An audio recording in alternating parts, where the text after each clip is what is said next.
how is mobile payment a driver of growth on the scale of a whole region for a digital economy? I would say, and the experts in the industry are saying that plastic cards as such gradually are gonna get less and less and eventually disappear because you can do everything on your mobile. And the growth of mobile phones on global scale is amazing. I mean, people are talking by 2017, 5 to 6 billion smartphone handsets will be in circulation. I think this is massive. And the emergence of the $20 or the $30 smartphone in many economies is going to trigger that. And it's interesting, you also talked about the importance of bridging the gap for people who don't have access to that technology yet, and the importance of creating new solutions, especially in payment and banking, that don't rely on people having access to technology. Yeah, so banks and financial institutions see this as a great opportunity because physical infrastructure, brick and mortar, is very expensive for any financial institution to reach people in the last mile in a village or in a province. It's actually not realistic and not possible to go with a standard banking service. Right. So what they do is that they're tapping into that ecosystem that people more and more are buying handsets and smartphones and trying to offer financial services on these instruments. And even outside of handsets, you were talking about special cards that are already loaded and lots of adapted solutions. Yeah, so you don't need basically to own a smartphone to start your financial inclusion journey. Right. Let's put it this way. To become part of the financial ecosystem, to start with a prepaid instrument, whereby you just have a plastic card before they disappear. Yeah. So first we need them, and you actually load the value on this card, and you start paying with this card, and you don't necessarily have to have a bank account to do that. And we see that in many of the emerging countries as being step number one. Towards having a fully fledged financial inclusion program. So you also talked about inclusion through design, because there's a lot of software going on in the exchange, whether it's ATMs, mobile banking, or online banking on PC and such. So how does the UI UX affect the accessibility for people? They all have to come together. Yep. Same colors, schemes, same kind of journeys. And irrespective of the form factor, I need to be able to do a transaction or a service very intuitively. Nobody should be training me on how to do this transaction. I should be able to do it by myself.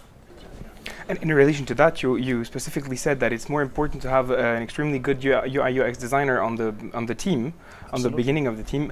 It's more important than having a security guy on it. It does start with UX design. Absolutely, there is no question about it. We don't start developing products based on technology concepts. We first have to figure out what are we doing with the product, who's going to use it, why, how, and it has to make sense. It has to be very intuitive and very easy. And these guys have to start the work, drafting the journeys before even designing, drafting how the journey, how intuitive it would appear finally as a product. And they will hand over that work to their technology peers. They do work in groups. So the technology guy from the beginning, he's aware of the thought, leadership, and what the designers want to achieve. At the same time, he will highlight of challenges that could appear. And while implementing this product, the UX designers are still involved. If the technology guys are tweaking something, they will tell them, hey, stop. It's not the intended. It's not the intended user experience. So we don't want to tweak that element. You may have to do a little bit more work on the technology front to get the product to where we want it to be. Right. Yeah. You do one good project, and the world knows about it. And this project is with a reputable customer. It will pave the way for you to do much more. First, you have to find a good idea. You have to sell it to a reputable name. You work with them in a partnership. Yeah. You develop that product, you develop that solution. They are proud of it, you are proud of it. That's it. You're in game, you're in business. So the success also has to be repeatable. You said that you need to be able to not do everything from scratch every time. Yeah. Replication is the name of the game. So you invest in a product, you invest in a solution. You want to make sure that good solution and good product is used multiple times. You have a cost involved, so you want to leverage on on the cost and spread it over multiple customers course. to bring down the price, to make it more attractive, and to make money. At the end of the day, you're in business to make profits. But however, having said that, replication doesn't mean selling the same product as it is to multiple customers.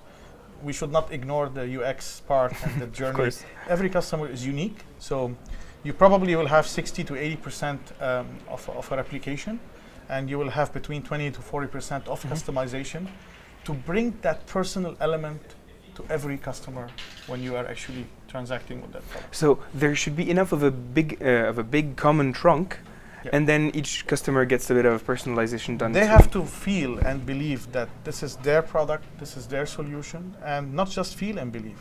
It will be and it should be their product.